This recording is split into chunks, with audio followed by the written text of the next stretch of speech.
여러분, 세상이 참 빠르게 지나가는 것 같지 않습니까? 벌써 2023년이에요. 여러분들이 이렇게 빠르게 지나는 이 세월 속에서 지난 1년 동안 생활하면서 제일 먼저 무엇을 생각하십니까? 세월은 비록 빠르게 지난다 할지라도 우리의 인생은 너무나 귀한 것입니다. 그렇습니다. 솔직히 하나님과 사람 앞에 한 점 부끄러움 없이 사는 인생이 누가 있겠습니까? 안 그렇습니까? 개인적으로나 또 가정적으로나 또 육체적으로나 물질적으로나 아무 부족한 것 없이 아주 넉넉하게 살아가는 인생이 누가 있겠냐는 말이죠. 세상에 완전한 나라가 있겠습니까? 아니요, 없죠. 정치, 경제, 사회적으로도 온전한 곳이 어디 있어요? 없다는 것입니다. 이 세상에는 온전한 것이 없어요. 이런 세상에 살다 보니 우리가 때로는 어때요? 어렵기도 하죠. 힘든 일도 만나기도 한답니다. 그리고 어때요? 인생이 쫙 고속도로를 타고 가는 것처럼 열려 있으면 얼마나 좋을까? 그런데 우리의 인생은 고달픈 인생길을 걸어갈 때가 있다는 것입니다. 그러나 여러분, 그럼에도 불구하고 저와 여러분들은요, 어떻게 우리의 생각을 조금만 바꾸면은 하나님의 은혜가 느껴지는 거예요. 하나님의 은혜를 바라볼 수 있다는 거예요. 지금까지 내가 살아온 것도 하나님의 은혜요. 내가 지금 현재 살아가고 있는 것도 하나님의 은혜요. 앞으로의 살아갈 것도 하나님의 은혜라는 것입니다. 그러므로 우리 그리스도인들은 무엇을 바꿀까요? 힘들고 어려운 상황이라 할지라도 우리의 생각을 바꿔야 된다는 것입니다. 우리가 살다 보면 때로는 억울하고 원망스럽고 낙심되는 일들도 있다는 것이죠. 그러나 여러분, 하나님께서 우리에게 주신 그 은혜는 그 모든 것을 능하게 하는 것입니다. 사실 그렇습니다. 우리의 친구 또 이웃 있다는 거 얼마나 감사해요. 정말로 친구도 없고 이웃도 없고 나 혼자 산다면 얼마나 외로울까요? 자, 무인도에 혼자 있다고 여러분 생각해 보십시오. 전화기도 없어요. 그냥 혼자 있어요. 누구하고 얘기할까요? 누구와 교제를 할까요? 참으로 답답할 것입니다. 그러나 어때요? 우리는 우리의 가족이 있죠. 이웃이 있죠. 그러므로 우리는 항상 감사할 수 있다는 것입니다. 더 나아가 우리는 하나님의 자녀이기 때문에 하나님의 그 은혜를 바라보면서 하나님의 그 은혜를 누리면서 살아가기 때문에 저와 여러분들은 언제나 기뻐하며 감사하면서 살아야 합니다. 정말로 우리 곁에는 우리의 부모도 있습니다. 우리의 형제도 있고요. 우리의 자매들도 있습니다. 이러한 형제 자매들과 교제할 수 있다는 거 정말 감사하죠. 멀리 있어서 나는 우리 형제들하고 별로 교제 못해요. 아니요. 그래도 그 형제들의 가끔 안부를 물어보면서 그 교제 속에서 형제간의 우애가 싹 틉니다. 이웃에게도 누가 나에게 다가와서 말을 걸어주고 손 내밀기보다는 내가 먼저 다가가서 손을 내밀고 인사를 해보세요. 그렇다면 이웃과의 관계도 좋은 관계로 상승될 것입니다. 여러분, 오늘 말씀을 보실까요? 감사로 제사를 드리는 자가 나를 영화롭게 하려니 그의 행위를 옳게 하는 자에게 내가 하나님의 구원을 보이리라. 이렇게 성경은 말하고 있습니다. 누가 하나님을 영화롭게 할 수 있다는 것입니까? 감사로 제사를 드리는 자가 바로 하나님을 영화롭게 할 수 있다는 것입니다. 오늘도 이 시간에 사랑하는 성도 여러분, 또 화평 방송을 통해서 시청하면서 또 함께 예배 드리시는 여러분, 우리가 이 시간에 몸만 하나님 앞에 나와 있는 것이 아니라 우리의 마음과 또 우리의 생각도 우리의 생명까지도 하나님 앞에 드린다는 그러한 각오로 우리가 이 시간에 하나님 앞에 기쁨으로 감사로 하나님 앞에 예배드림으로 이 예배가 하나님을 영화롭게 할 수 있는 예배라는 것입니다. 하나님은요, 영과 진리로 예배하는 자를 찾는다고 말씀하셨습니다. 지금도 수많은 교회에서 이 시간에 예배를 드릴 것입니다. 그러나 그들의 생각이 어디에 있을까요? 그들의 마음이 어디에 있을까요? 이 많은 사람들이 예배를 드림에도 불구하고 우리 하나님께서는 예배하는 자를 찾는다고 했습니다. 마음과 뜻과 정성을 다해 생명을 다해서 예배의 송감자가 되어야 한다는 것입니다. 그 안에서 우리는 하나님을 영화롭게 해드릴 때 하나님께서 샬롬 평안을 주시기 때문에 우리는 기뻐하며 감사하면서 행복하게 살아갈 수 있다는 것입니다. 여러분, 감사로 제사를 드리는 것 무슨 뜻일까요? 감사로 제사를 드리는 것, 감과 사과만 있으면 될까요? 아니겠죠. 1차적으로는 진정으로 감사하는 마음으로 드리는 예배를 말한다는 것입니다.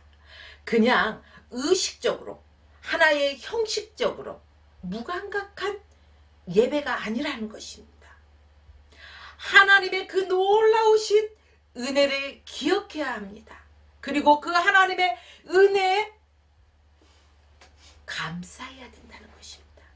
그 하나님의 은혜에 감격해야 된다는 것입니다. 우리가 정말로 그 하나님의 은혜를 기억하면서 기뻐하면서 감수하면서 감격이 있을 때 예배를 이러한 마음으로 드려질 때 하나님께서 기쁘게 흠양하시는 예배가 되어지는 것입니다. 그래서 새해에는 우리가 어떻게 살아야 행복하게 살 수 있을까요? 첫째는요, 감사가 넘치는 삶을 살면은 우리는 행복한 삶을 살 수가 있다는 것입니다. 사실 안 그렇습니까? 감사는 곧 하나님의 은혜를 안다는 것입니다. 여러분, 사람과의 관계 속에서도요, 감사합니다. 어쩔 때 얘기해요? 상대에게 은혜를 입었고 고마움을 느낄 때 감사합니다. 사람들 사이에서도 이렇게 인사하지 않습니까? 이러듯이 하나님의 자녀들은 하나님의 은혜를 알 때 하나님 앞에 진정한 감사가 넘쳐난다는 것입니다. 그래서 영광과 존귀와 찬양을 누구에게 돌려요? 하나님께 올려드리는 것입니다. 그래서 그 은혜에 조금이라도 보답하기 위해서 주님 뜻대로 우리가 살아가야 된다는 것입니다. 찬송가에도 있잖아요. 주님 뜻대로 살기로 냈네. 주님 뜻대로 살기로 냈네. 되돌아서지 않겠네. 그래요.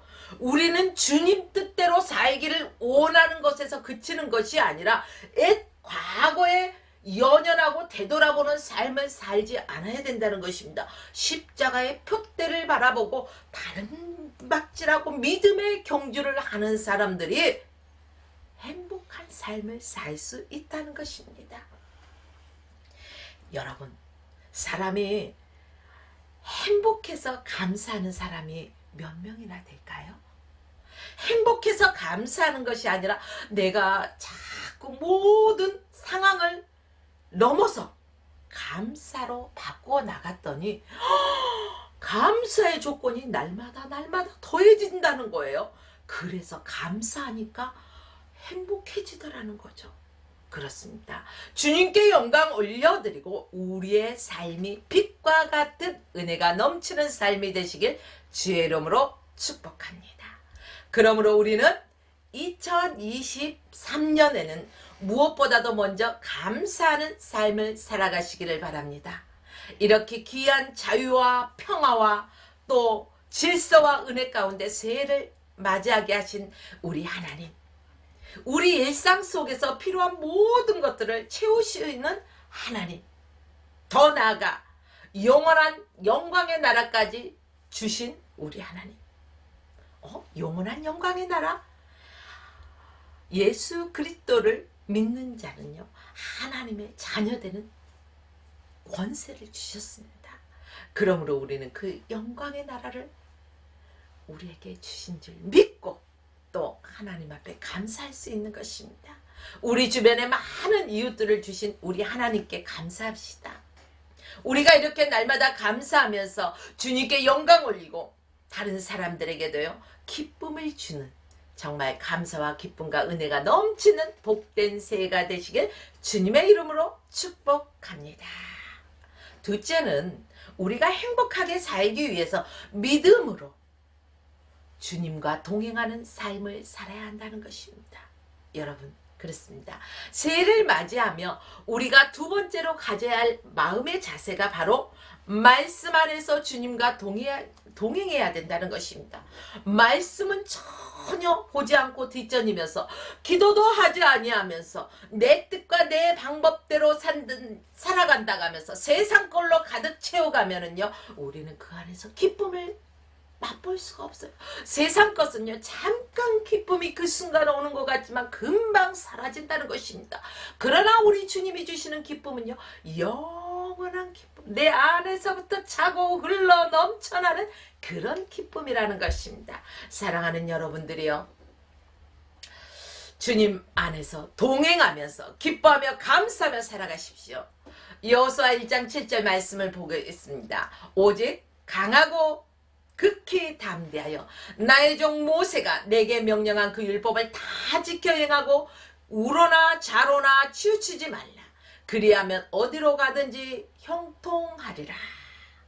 하나님을 믿는 자들은요 여기도 끼웃 저기도 끼웃 끼웃 이런 삶이 아니라는 것입니다. 그냥 좌로도 우로도 치우치지 말고 누구만 바라보라고요? 주님 한 분만 바라보라는 것입니다. 우리 예수 그리스도를 바라보고 나갑시다. 사람을 바라보면요 사람이기 때문에 때로는요 성령이 충만할 때는요 좋아요. 그러나 성령이 충만하지 않을 때는 실망하고 낙심하게 돼 있거든요. 저 사람 믿음이 있는 줄 알았더니 왜 저 사람이 저럴까 하면서 시험에 들기도 한다는 거예요. 그러나 우리의 신앙에 우리 주 예수 그리스도를 바라보는 우리의 롤모델 예수 그리스도를 바라보고 나가는 자는요 누가 어떠한 상황에 있다 할지라도 그를 위해서 진정 중보하며 기도를 해주지 실망과 낙심과 좌절은 나와 상관이 없다는 것입니다. 모든 것을 초월할 수 있는 믿음의 사람으로 살아가야 할 것입니다. 이 말씀은 이스라엘이 40년 광야 생활을 마치고 가나안 복지에 들어가 역사의 전환점에 주어진 말씀이 바로 여호수아 1장 7절의 말씀입니다. 그래서 좌로도 우로도 치우치지 말고 강하고 담대하라는 것입니다. 여러분들이요. 그런데 이 가장 중요한 시점에 정신적 영적인 지주자 바로 이스라엘을 40년 동안 인도해왔던 모세가 어떻게 됐어요? 모세가 죽었어요. 물론 지도자가 되긴 했지만 인간적으로 여호수아는 어떻습니까? 모세에 비하면 너무 작고 작은 사람이죠. 모세는 애굽의 10가지 재앙을 행하면서 이스라엘을 구원하고 또 홍해 바다를 믿음으로 갈랐지 않습니까? 또 어때요? 애굽의 곤대를 건져주고 반석을 쳐서 물이 나게 해서 그 이스라엘 백성들에게 먹을 수 있는 물을 주었지 않습니까? 메추라기 떼를 모아 고기를 먹게 해주었던 사람이 누구였습니까? 바로 모세. 모세는 이렇게 하나님과의 깊은 관계 속에서 하나님의 능력에 붙들림받은 모세가 이제 죽고 그 후계자로 여호수아가 이제 섰습니다. 하나님이 하신 이 모세를 통해서 모든 일을 하셨지만 이 모든 일을 모세를 통해서 하나님이 하셨듯이 오늘 또 하나님은요 하나님의 일할 사람들을 찾고 계십니다. 하나님이 찾으실 때 하나님 잠깐만요. 아니요. 이거 없어요. 우리는 언제나 말씀과 기도로 무장된 삶을 살다가 주님과 늘 동행하며 깊은 관계 속에서 살다가 주님이 말씀하실 때 즉시 아멘 하고 순종할 수 있는 믿음의 자세를 가진 사람들이 행복한 삶을 살아갈 수가 있다는 것입니다. 그런데 여호수아는 그 모세의 수종자로서 심부름을 하던 사람이죠. 그래서 백성들은 여호수아에 대해서 신뢰를 갖기가 좀 힘들었겠죠. 모세가 워낙 하나님의 능력에 붙들린 바 되어서 귀하게 사용되어졌기 때문에 바로 여호수아에 대해서는요 큰 기대감을 갖지 않았을 것 같은 그런 것 같아요. 게다가 이제 이스라엘은 어떻게 해야 돼요? 요단강을 건너가 강하고 강한 가나안 족속들과 일전을 앞두고 있다는 것입니다. 그래서 인간적으로 본다면은요 정말로 힘든 상황이 아닐 수가 없습니다. 바로 이러한 상황 속에서 하나님께서 이제 개입해 주십니다.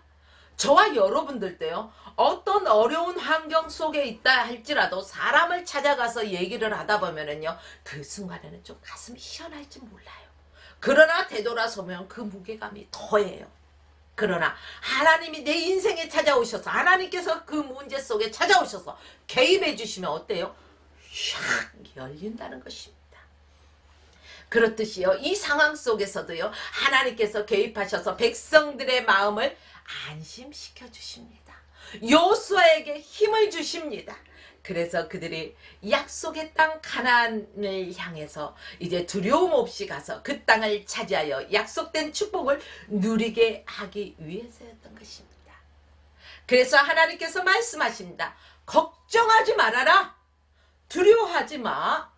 너희는 마음을 강하게 하라는 것입니다. 가나안은 내가 너희에게 준 땅이니 너희가 차지하게 될 것이다. 그러니 마음을 강하게 하고 담대하게 들어가라. 골리앗같이 이렇게 큰 족속이 있으면 여러분들 앞에서 있으면 어때요? 아이고 기지고 그러시겠습니까? 아니요. 만군의 여호와의 이름으로 나가는데 은매기사라. 왜?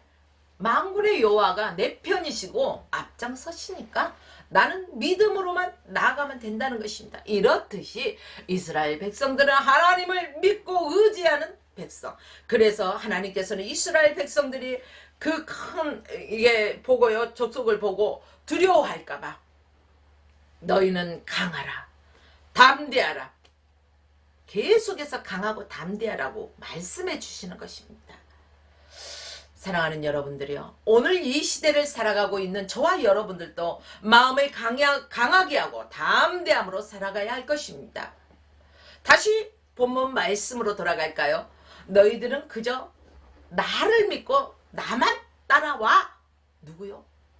바로 하나님만 믿고 따라가라는 것입니다. 오직 내 말을 의지하고 하나님의 말씀을 의지하고 내 말을 신뢰하고 하나님의 말씀을 신뢰하고 그 말씀만을 따라 살라는 것입니다.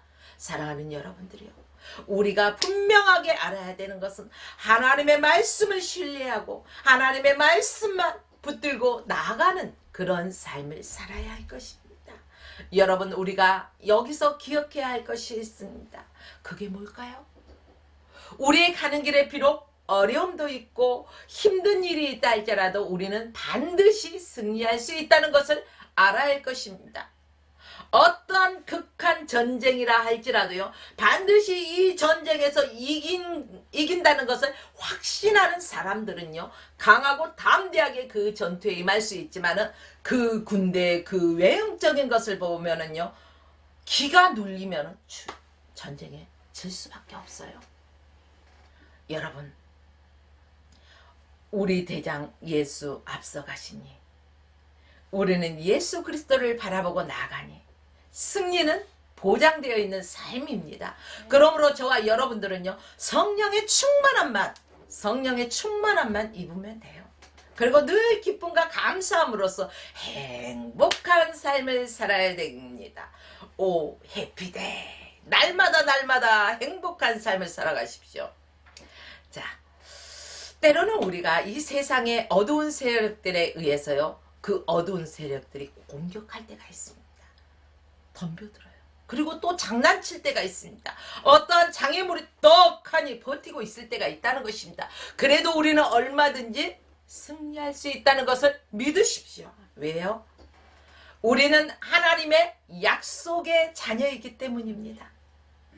우리에게는 천지의 창조주이신 하나님, 바로 전지전능하신 하나님, 길이요 진리요 생명이신 예수님, 세상의 빛 대신 예수님이 함께 하시기 때문에 우리는 강하고 담대하며 승리하는 자의 삶을 살아갈 수 있다는 것입니다. 얼마나 행복합니까? 예수님은 생명의 주인이십니다. 예수님은 부활이십니다. 사망 권세, 마귀 사탄의 권세, 지옥의 권세를 다 깨뜨리시고 승리하신 분이십니다. 그러기에 주님 안에 생명이 있고 승리가 있기 때문에, 기쁨이 있고 은혜가 있기 때문에 그 약속을 믿고 저와 여러분들도 늘 행복하게 살아가는 것입니다. 사랑하는 여러분들이요, 우리의 길이요 진리요 생명 되신 예수님을 바라보십시오. 그 예수님 부활이요 생명이십니다. 예수님은 선한 목자이십니다. 세상의 빛이신 예수님을 따라가면 우리는 된다는 것입니다. 칠흑 같은 어두움 속에 불빛 하나 없는데 여러분 어떻게 길을 찾겠습니까? 그러나 빛 대신 예수님께서 그 칠흑 같은 어둠의 불을 쫙 밝혀주니까 어둠은 물러가고 환한 빛 가운데 주님만 바라보고 나갈 수 있는 게 우리의 인생이라는 것입니다. 바로 우리 그리스도인들에게 주어진 특권이라는 것입니다. 그 말씀 따라 주님만 따라가시기를 주의 이름으로 부탁드립니다. 사실 우리는 스스로 따라갈 수도 없어요. 우리가 주님을 따라가고 싶다고 따라가지나요? 주님 앞에 겸손히 엎드리고요, 주님의 도우심을 구하고, 그러할 때 주께서 인도해 주시면, 주께서 우리와 동행해 주시면 우리는 가능하다는 것입니다. 그래서 날마다 주님과 동행하는 삶을 살아야 할 것입니다. 그러면 우리는 그 빛과 같은 은혜를 충만하게 누리게 되는 것입니다. 주님 안에 있는 그 생명, 주님 안에 있는 그 기쁨, 주님 안에 있는 그 평강, 그 위로와 소망의 마음을 누리는 복된 저와 여러분의 인생 되시기를 축복합니다. 그러므로 저와 여러분은 먼저 우리에게 주신 그 모든 은혜를 기억하면서 감사와 기쁨으로 주님과 동행하는 삶을 살아야 할 것입니다. 세상의 다른 돈이나 사람이나 명예나 이런 것들을 의지하지 마십시오. 그런 것들에 휘둘리지 마십시오. 오직 약속의 주님만 부여잡고 주님의 말씀만 따라 우리의 한 발자국 한 발자국 주님과 동행하면서 그 발길을 옮겨 내딛으시기를 바랍니다. 바로 우리 주님의 인도하심과 보호하심과 성령의 역사하심 가운데서 모든 어둠과 유혹과 도전자들을 물리치고 생명의 은혜가 충만한 삶이 되시기를 주님의 이름으로 축복하며 오늘 말씀을 마칩니다.